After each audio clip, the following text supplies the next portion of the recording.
Hello.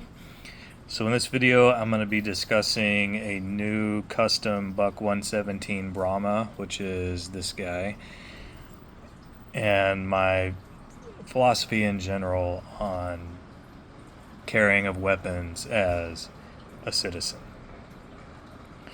And I don't know if that's a topic you guys would want to hear more of on this channel, but we'll see. First of all, why should anybody listen to me about tactics or weaponry? Well, you shouldn't. I'm not going to discuss my bio or resume any further than what I've already discussed in previous videos. One, because I don't want to get doxxed on YouTube, and two, because it's better to really consider whatever ideas I have on their own merits. The logical fallacy, argumentum ad hominem, works both ways. It's a fallacy to discredit the man in order to discredit his arguments. It is equally a fallacy to point to a man's expertise as proof of his arguments. No, the arguments are either true or false. My ideas are either good or bad. So I won't say anything other about my resume other than I am not an expert on weapons or tacticry. I hold no instructor certifications in anything. I've been a perennial journeyman, always the bridesmaid, never the bride. So first of all, the knife itself. So this is the 117 that, as I mentioned in a previous video, I have carried. It's small. It's in that 3 to 4 inch range that I think is concealable for a fixed blade. The sheath it comes in rides high, which makes it even more forgettable on your belt. The problems I had with it is, one, Buck's 420 HC steel, though highly sharpenable to a really fine degree, doesn't last long. It's kind of brittle, requires frequent resharpening, which this has been. So I wanted to plus it up with this custom version. This is an S35 SV35 steel, which I've used before. It's harder to sharpen, keeps an edge longer, and this micarta handle with the little scalies, it's grippier. And for a knife that is carried partially for the purposes of self-defense, that matters. So let's get into that. I always had a problem with how slippery this phenolic handle is. And if you're in a self-defense situation where the thrust of the knife could meet immediate resistance from bones, or it could already be bloody, which is a viscous substance, and already kind of non-grippy handle is a problem. On the plus side, there is this hilt here, which physically prevents the hand from slipping forward.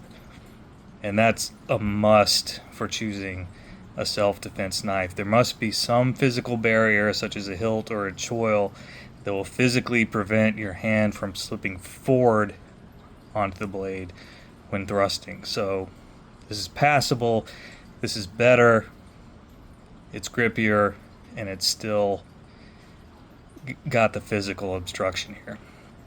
So that is why I like this model, and I like this version of this model better.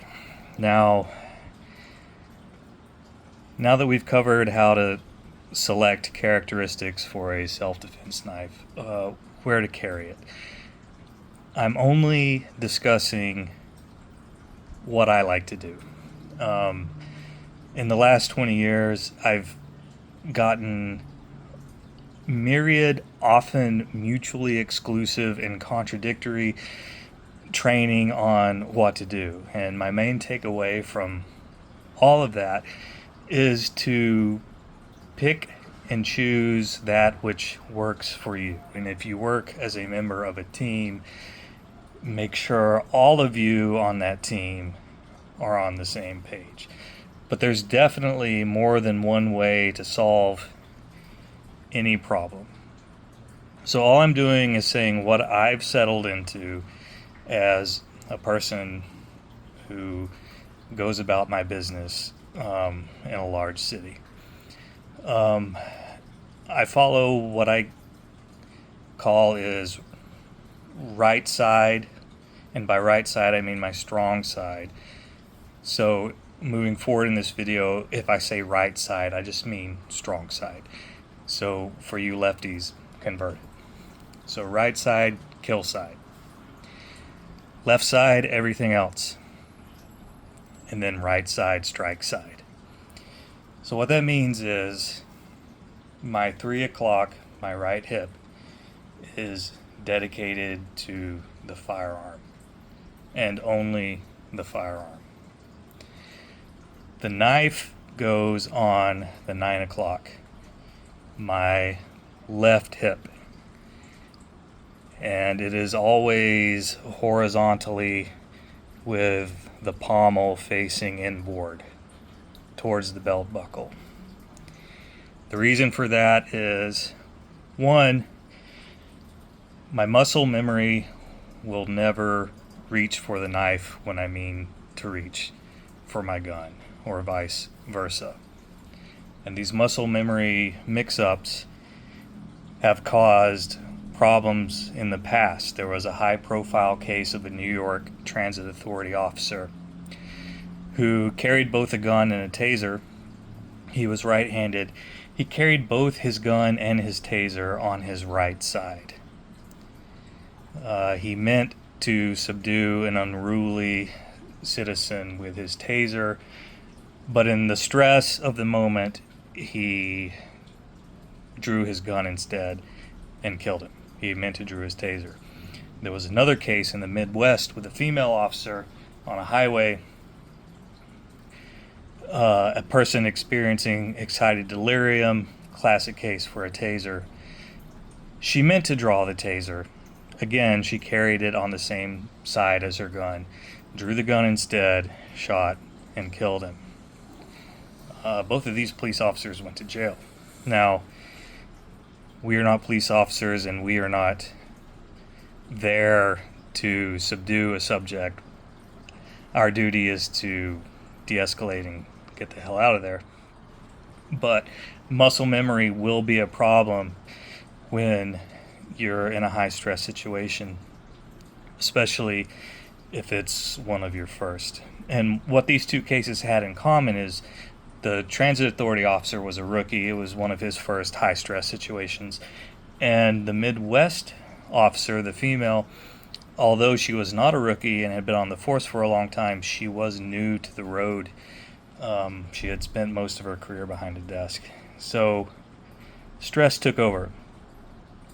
So me personally, I don't ever want my right hand to be thinking my right hip is deadly force A when I'm looking for deadly force B. So I intentionally will put this on the left side. Now, it's drawable by the right hand, by pommel facing inboard, but it's also drawable by the left hand. In a weapons retention scenario, or a gun retention scenario, one of many scenarios is a person trying to take your gun out of your holster on your right hip, in which case your right hand is going to be locked in a death grip, pushing down, keeping that gun in its holster. Left hand is free to go to work and retain that weapon. So, and then we go down to the blunt weapon. And that is also going to be on the right side, but in the right pocket. Because I don't think drawing from a right pocket will cause the same crosswires muscle memory confusion as drawing from a right hip. In the pocket is a small impact weapon. Knucks or, small club. The reason that goes back to the right hand is because strikes with an impact weapon from your non-dominant hand are ineffective. Just as much as trying to throw a baseball with your non-dominant hand. I mean,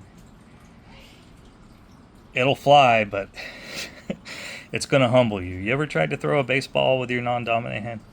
No, using an impact weapon with your non-dominant hand is equally ineffective. So that's my setup. Gun on right, knife on left, strike on right pocket. I found that this is what works for me personally. And I know probably to a lot of people who aren't self-defense minded that this will sound like crazy mall ninja talk. But I assert that the carrying of weapons, as long as you have a solid foundation of reasonable physicality to where you can run, jump over an obstacle, and reasonably use your hands and feet to defend yourself, it's a responsible thing to do, especially if you have loved ones who go with you in public. Well, those are just some thoughts on the subject. Let me know what you guys think. You want more or less of me rambling on knives and tactics? Please let me know. Anyway, happy holidays. Cheerio.